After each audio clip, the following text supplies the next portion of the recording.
So hello everyone. Well, it's 7 p.m. here. It's a fresh fall. Today was pretty warm, but still we have the fire going on. I hope you can hear it in the background. Yes, so actually I was just thinking, Lane, that I think it's now 5 years ago that we were sitting here at some point. It was February with Sarah Minnick from Lovely's 50/50 and preparing for a nice food tour as always. But yes, actually we met. Well, we met in 2016, so it couldn't be 2015. Yeah, funny enough, I did my exchange year at Oregon State in 2015, and I never ran into Lane. And when I was there, I did not know about the Culinary Breeding Network. I did learn about it later on, basically a couple of months later. And when we met, it was love at first sight in terms of vegetables, of course. And we, since we met thanks to Sarah Minnick from Lovely's 50/50 in Portland, we hang out. We started to basically chat via WhatsApp and what's-on and share a lot of thoughts. And circling back, when I came to spend the summer at Ayers Creek Farm, that was summer 2016, we were able to reconnect and also to, get a lot of ideas together for future projects. And they happened this year in January 2020. It seems so long ago because so much happened in between. We shared together an event that we will talk about. And I'm really happy to sit here and join this fantastic RadTV. Whoever idea it was to give this name, you guys are fantastic. So I took out my chicory swag, the earrings, the sticker. Unfortunately, no radicchio to show because my radicchios are pretty late this year, or they have been eaten by a deer, as you will see in a video later on. Well, where should we start? Okay, yes, thanks for that introduction. And yeah, as Myrtha said, this has been a long time coming, where we were just for a long time hoping to merge some of the things that Myrtha's doing in Italy and that we've been doing here in the United States and do an event together. And so this is what we're going to talk about. So Myrtha had organized the Giaz, an event that happened in January. We made it just in time so that we could still travel before COVID, and brought together a lot of amazing Italian farmers to celebrate winter vegetables, including radicchio. And she invited me to come along, and then she said well, why don't we just go ahead and go visit a bunch of radicchio farms? And I said, well, that's great. And then I said, well, I invited a couple of farmers because I thought it would be really great to have them with us as well. And then in classic Lane form, it ended up with 22 of us coming bombing into Myrtha's life to come to the Giaz, but also on our Radicchio expedition to learn a lot about radicchio. It was really fantastic, and she organized a wonderful trip for us to visit a lot of seed growers that we're gonna see some slides of. You just heard from Andrea. Andrea met us there, and production farms and seed growers. So we're just going to go through that and show you pictures and talk to you about the highlights of what we saw. So here's the Radicchio expedition. We started off in Bologna. We flew into Bologna, and then we went up into the Veneto, which is the most well-known area for radicchio production. And has a very similar climate to the Pacific Northwest of the United States.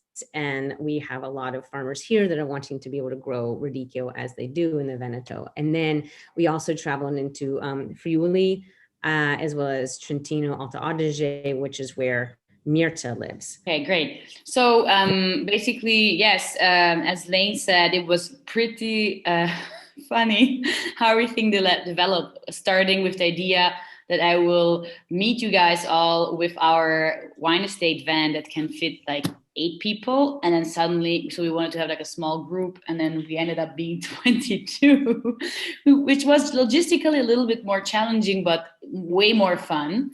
So we met in Bologna because when I started to put together the tour, I knew we had, I'd say we had 4 days together, and it was ending up then up in at our wine estates. And I wanted it to start in Bologna because if you look at the Italian map, Bologna is, let's say, on the western side of central northern Italy, and it was the greatest starting point because there is Fornobrisa, which is an awesome sourdough bakery that works a lot with regional vegetables. Everything is made with sourdough. In the picture you can see they have very funny stickers, and this one of their slogans is "Pasta Madre is not a crime." They have another one that's called Italians do it bitter, because they were promoting the aperitivo made with bitters. And to me, not only because my boyfriend Daniele works at Fonobrisa, it's one of my favorite places to bring any friends and people from overseas to start off the journey well. And we were basically, let's say, kicking off the Radicchio Expedition with amazing pizzas that featured, of course, also Radicchio. We had a tour at their lab. And here in the picture you can see Daniele pouring us fantastic aperitivo. And we had, a fun short evening because everybody had just arrived to Bologna that morning. Just a couple of the group were coming from other destinations from Italy. So everybody was pretty having a hard time to keep their eyes open. But the good thing was that we were able to arrange this long table of amazing people, chefs, journalists, farmers, of course.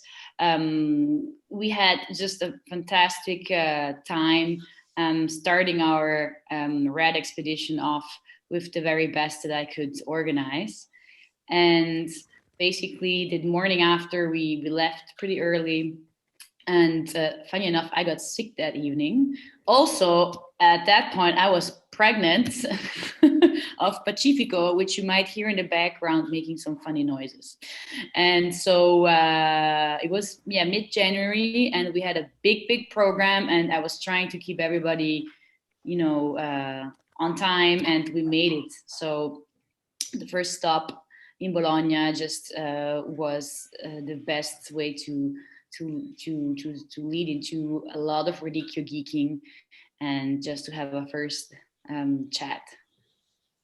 Yes, it was perfect. Thank you for organizing that. It was such a warm welcome. It was lovely. I'd been to Fornobrisa once before with Sarah Minnick, our common friend, who had gone there because they were doing such incredible stuff with local flours and whole grains, and it was really fantastic. And as you said, then unfortunately you did not feel well, and we did not want to force you to travel, of course, because of little Pacifico inside. So it was the adventure, because then Jason Salvo and myself and others went to the airport in the morning to go rent a van, which is always a fun adventure to try to do these things in Italy. And we got a big van, and then we showed up at Levantia, which is the first place I'm going to tell you about, in Taglio di Po in the Veneto, and it's about an hour south of Venice. And so we arrived, actually, our van a little bit late, and it was at Castelfranco Field. And then Josh Volk was in, who's tuned in right now on YouTube. I can see him. He was in the van too. And he and I hopped out, and we saw this handsome fellow right here, who's the owner of Levantia, Samuele Pellegrini, who we had met, Josh and I had met in 2014. We did not know we were going to see him. Myrtha had set this up, and it was like seeing an old friend. It was really wonderful.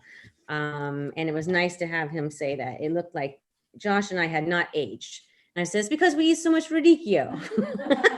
So anyway, we spent the morning this day looking at Castelfranco fields. They're showing us what they're selecting for. So they're cutting open a lot of Variegato di Castelfranco to see what the inside should look like. They're very beautiful. Very consistent. And here's the farmer here whose field it was. And he was showing us how they open up the Castelfranco. This is not the best specimen. And you'll see a lot more of this later because we have a video of how they open up every single leaf one by one, which if you watch Andrea's talk, he talked a little bit about how they get to that. Very interesting. Beauty matters a lot in Italy, which is something I'm hoping we implement over here. Maybe we'll start opening up our Castelfrancos as they do there. So this was a great day. Also, then later in the afternoon, after we had this incredible lunch, we ate radicchio in every form you could ever imagine. We went to a packing house, and this is the video you'll see later of how they open up all the Castelfranco in the packing facility. So this was cool to see large scale production of radicchio in Italy. And then we went out to see Andrea. So if you were tuning in earlier, Andrea from Smarties was .bio is a plant breeder, and he just started this company a couple of years ago, and he had a lot of trials, which all of the farmers that went with us and myself will work with trials. And so we were really excited to just geek out and like go through each of the plots and talk about release varieties that he's got, and then the breeding lines and the land races. And so this is just an overhead shot of one of the Rosa types that we're all pretty obsessed with. And so this is just a few more pictures. We see, again, some of the things they cut, a lot of them open to look at the color inside and the tightness and uniformity of all of these. So there's a lot of notes taken. We've got Mary from Wild Roots Farm in Chandler, from Hayshaker Farm in Walla Walla that were there with us. Really enjoyed this trial, and they're excited to grow a lot of these varieties in the upcoming years. Field. Picking out our favorites and showing the camera. There were just so many different types. Kathy Wims, a chef from Portland, and the green over here that's just can't stop herself from eating them in the field. And the one that's in the bottom middle is Costa Rosa, which is a new one from Levantia that you'll see more of. And I think you're already seeing it on Instagram, but that's a new variety that's a selection of Verona type. There's here's a slide of Samuele and Andrea just to kind of celebrate this coming back together and being reunited with them after they both worked for TNT, as Andrea mentioned before. And on the left-hand side, you see them, vintage pictures of them back in 2014 when I went to go visit them along with Josh Volk. It was really fantastic to meet back up with them together and see so many new varieties that they have and how much work has happened, and just bring so many people with us and start international exchange of information. So I'm so appreciative of Myrtha for taking us see them. And then I'll let Myrtha talk about the next stop, which was very interesting. Yeah, so I think this was one of the favorite stop of everyone. It was pretty incredible, even for myself, to see such a passionate and freaky young Italian in the middle of, I don't want to say nowhere, so in the middle of Veneto, in Piombino Dese. You must know that there's a lot of small, cute villages all over Veneto that are, surrounded by radicchio fields, and those are mostly really, really big production fields of radicchio, lots of them for forcing, as we then discovered Nicola himself, his farm, Azienda Agricola Rosazzo. Little thing for everyone. In Italy, normally the farms are just named after the surname of the farmer. So Rosazzo is Nicola's surname. And it's funny that, I remember Cassie texting me like, hey, so I got this message on Instagram from this guy. Do you know him? He must be, a radicchio farmer. Can we go see him?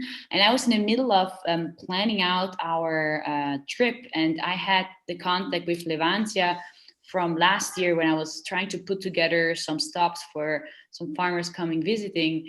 And funny enough, somehow we circled back to Nicola on two sides. One side because he had texted Cassie via Instagram, which is pretty rare for a young Italian that doesn't speak really much English. So Nicola stood out right away just for the fact that he's on Instagram, first of all, with maybe one picture of his profile.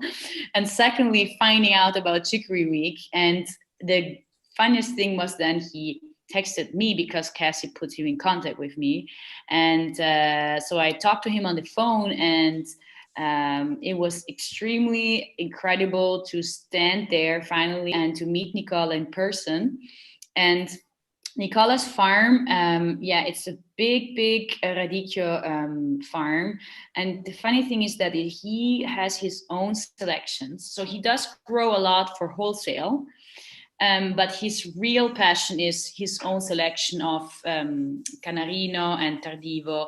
And what you see right now in the picture, you see Nicola holding proud his big Treviso Tardivo plant that were growing in the field. That was, I think, one of his last fields of Radicchio Tardivo Tardivo di Treviso, sorry, that he was pulling out of the ground to put in storage and to keep it for forcing it then later on in like April. I remember telling us that it was important to him to get those Radicchio going until April or May. And he loves to grow also sunchokes that we saw in the picture. And he used to be actually a fitness trainer. And when he then took over his father's farm, he got passionate about growing radicchio.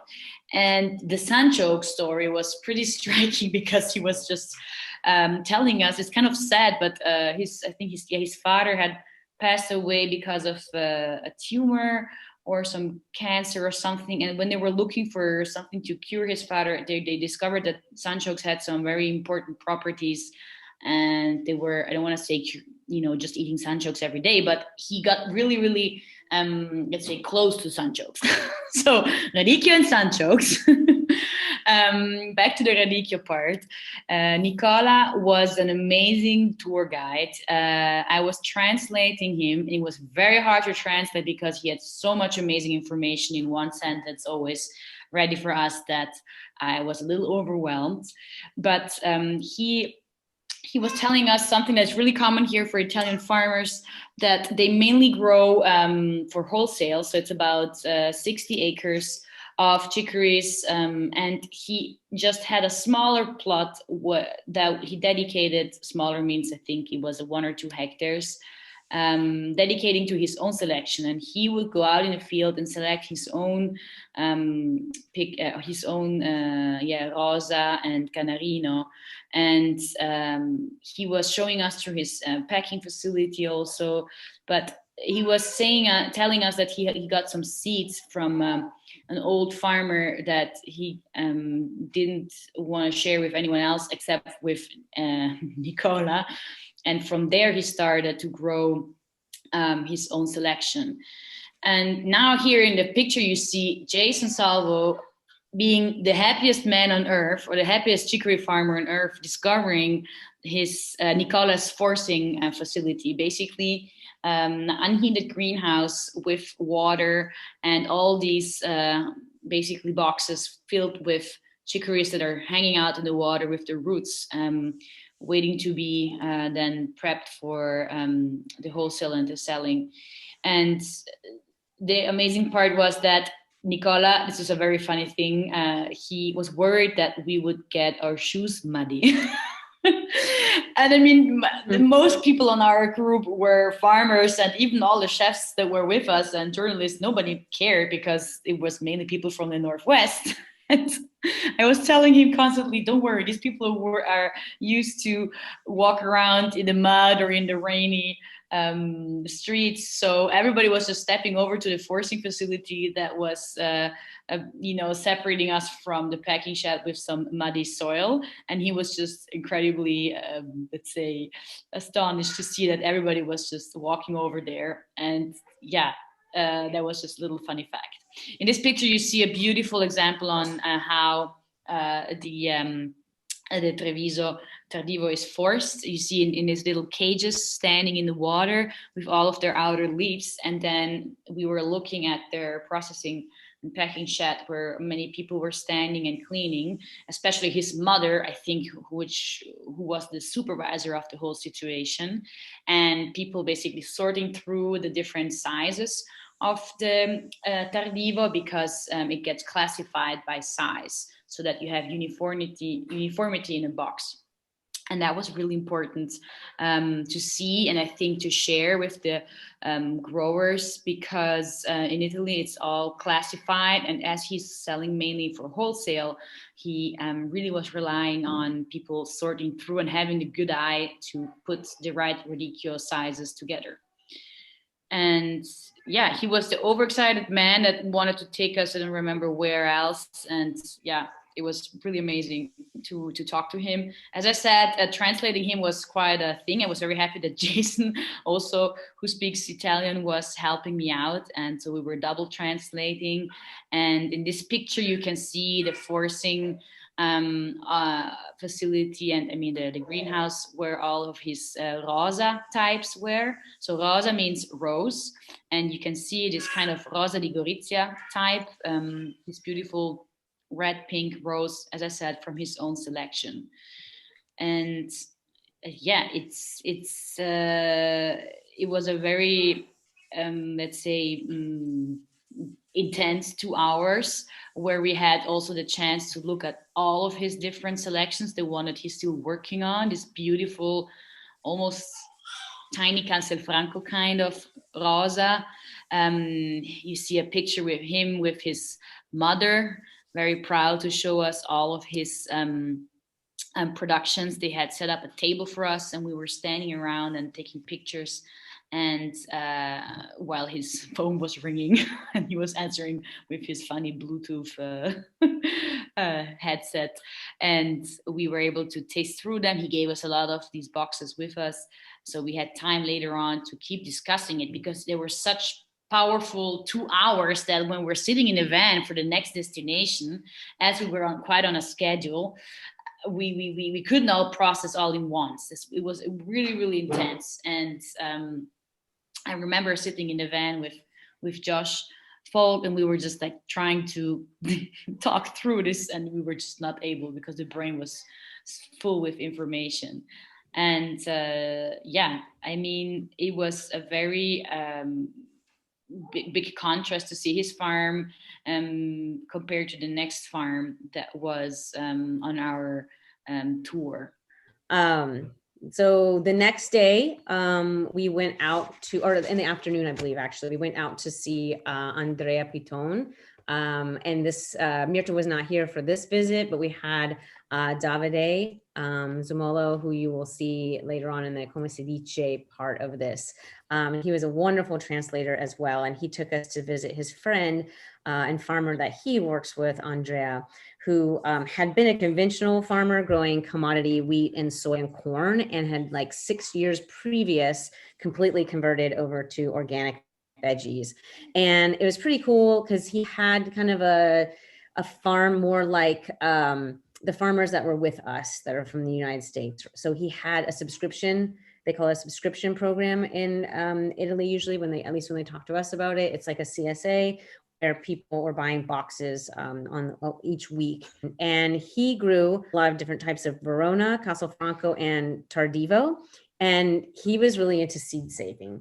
So he would actually walk through the field. So he's looking at different individuals within his field and would save seed from the individuals that he felt were unique and that did really well for him. One thing that was really interesting that we learned about when we were there is that not very many farmers, we didn't see any at all that were actually growing their own transplants, and they were purchasing plants from nurseries. And so he was pretty different in that he was actually saving his own seed from individual plants that he liked and starting his own like land-raised populations of different types of radicchio.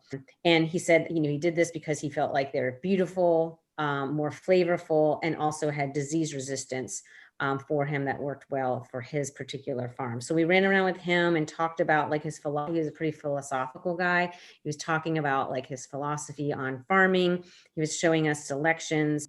And then here's one on the left side, he has like a Verona type that he calls Radicchio della Stella. Stella is named, these are usually named around the places that they are in, whether it's like the little area, village, region, but this was a river. And he was crossing this and he's holding in his hands his della Stella with a white Chioggia.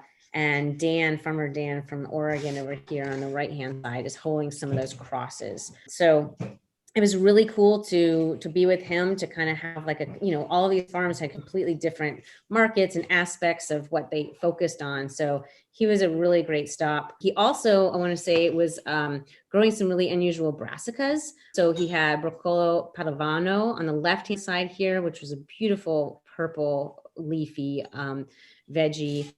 That's important in that area, that they don't even have the seed commercial. They just fade it back and forth with one another, share it that way. And on the right-hand side, Broccolo Fialaro is similar to like a Spigarello, and it is actually now available from Smarties, who you just heard from this morning, Andrea, and that seed will be available in the United States in 2021. So we're excited to tell you more about that later, but that was another thing that we saw when we were out there. And then the next day we went to go see Caterina, who is a friend of Myrtha. So I'll let her tell you about that. Yes, we were, so in this moment we were in Friuli-Venezia, Giulia. So as I said at the beginning, we started from Bologna and then basically drove east through the Veneto, had our different stops between Levantia and Nicola, and then ending up in Friuli, spending some time there. And Caterina was actually one of my first contacts of Italian fellow farmers via Instagram. Caterina has an amazing Instagram. It's called just L'Orto Felice, and shares a lot of information. She spends a lot of time in France too, so she's also trilingual, speaking great English. So you find lots of posts in English and a lot of information about what she does. And Caterina, I kind of stumbled on her through Instagram, and I was super happy to see somebody else is growing in a family business and is young and wants to step in. And Caterina is following her parents' footsteps. So they have a farm that is about 8 hectares big, and it's right in the city of Udine. So it's maybe 10-15 minutes walking from the city center of Udine, which is pretty rare. And so she's taking over the family business, but with let's say new approach to farming, in terms of that she knows about the new movement, the market garden, the actual Instagram and decent CSA programs and all these things. And as you see in the picture, she also makes kombucha. So to sell kombucha legally here in Italy, it's kind of a difficult thing. It's a great zone because it's not a product that really exists. So it's just weird regulations about it, but she does an amazing job, and I'm so sad that she's not close enough that I can get my weekly kombucha from her. She also kept her parents' project of course, selecting all the different beans that you see in this picture. They have I can't remember how many different kinds, but it's quite amazing. But why we ended up visiting Caterina, mainly, of course, it's because of Radicchio, and they have been growing the Radicchio col Poc, how they call it in her area. Col Poc means that it has the root, a piece of a root on it when it's sold. And it's also a forcing type.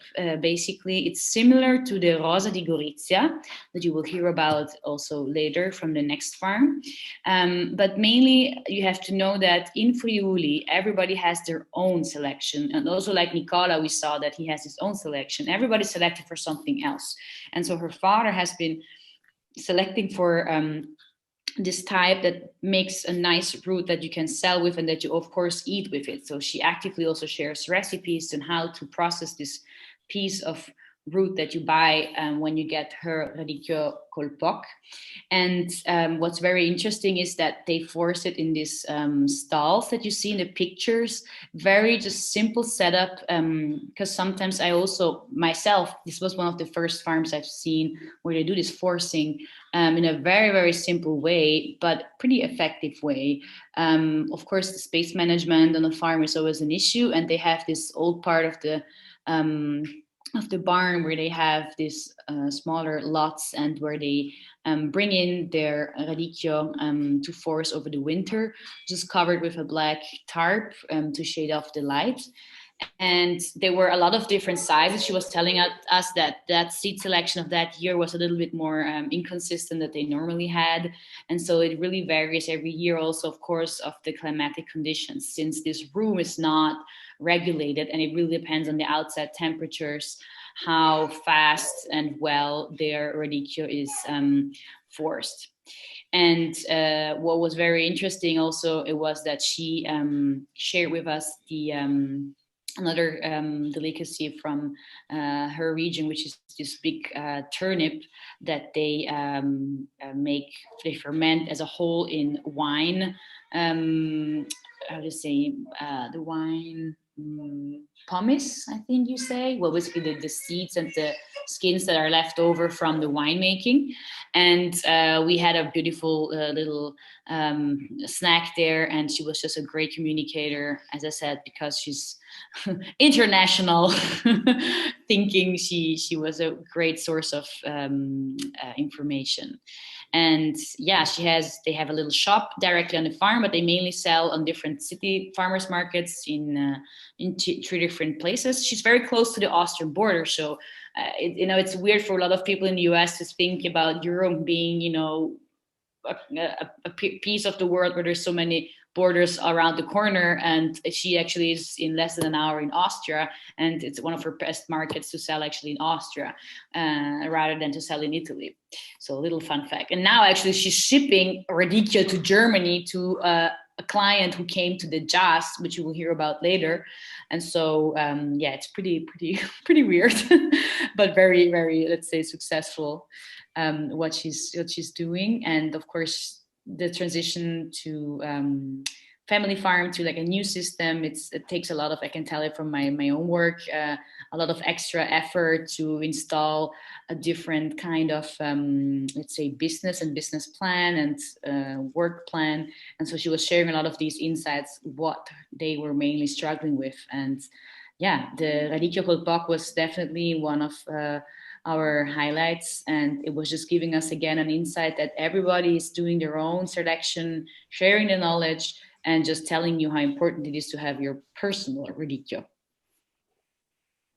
Speaking of the borders, like you're talking about, so we went to this Tiare del Gjal that is also in Friuli, and it was very close to the Slovenian border. And it really did, when you go to these places in northern Italy, you really do kind of feel like you're not in Italy somewhat, at least for a person from the US. I think we think about Italy, we think more about like the Tuscany, Italy, but these are so highly influenced by the other countries that are close to their borders, and that were not that long ago parts of other countries. So, because as most people might know, but it's only since 1860 has, Italy actually been a united country. So there's so many different dialects, as we're going to see in Come si dice in just a few minutes, as well as just the food that they eat, and just their entire lifestyles can be very different from one another, just 10 miles down the road.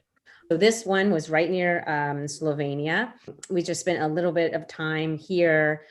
This fellow, his name is Fabio. He sold 99% of what he grew at his little farm stand. I don't have a picture of the outside, but I mean, the farm stand was maybe, if I took 3 more pictures, you would have seen the entire farm stand.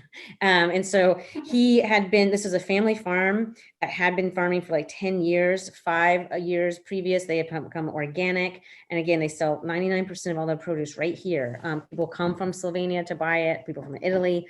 But mostly what we came to see was, again, the forcing. Like, this is very close to the region, Gorizia, And even though he's not in the region of Gorizia, but he's near there. They are growing it like the Rosa di Gorizia, which I'm going to show you in just a second. But this is just a picture of his field, and there's a fellow out there that was uprooting them to go take them, to force them, and then create this beautifulness, right? So he has his own selection, like Myrtha just said. He has Rosa di Gjal, that's named after his farm, which means rooster, I think, in the dialect. So he's showing here on the left-hand side with the root, it coming out of the field. He did the forcing. We did not see the forcing system that they had at this farm, but then it comes out as these beautiful flower looking Rosa types that are just gorgeous. And so even though these are, they explained to us that these are just like in the last 10 years kind of popular, they had seen these and have documented the type of Radicchio in Austria in the 1800s. So this was, he really likes growing this because he can get like a premium price for it. And it's really beautiful. Here he is out in the field with it. Lovely Italian man with beautiful Radicchio. And then here's the salad that he and his sister and family made for us afterward. And it's eating flower petals, you know, it's absolutely beautiful. So like I said, he does not call it Rosa di Gorizia because it's not that official area. It's kind of like in the United States, Vidalia onions or Walla Walla onions, where it is specific to a region, but they all have their own selections and it's named for his farm.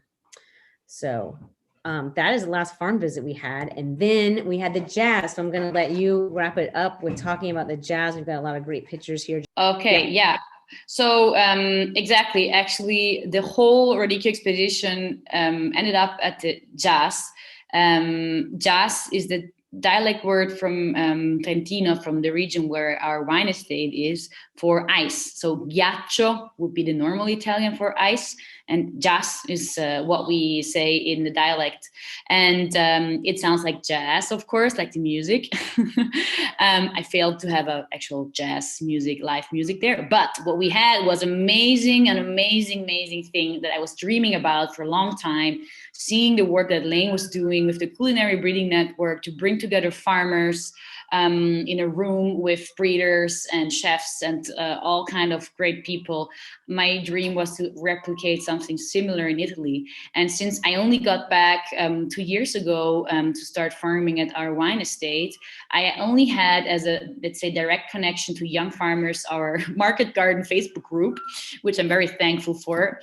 And from that group, I was able to bring together a bunch of young Italian farmers. And it's, let me tell you, not so easy to be a young Italian farmer in Italy, because in the US and Canada, it's a different way of life.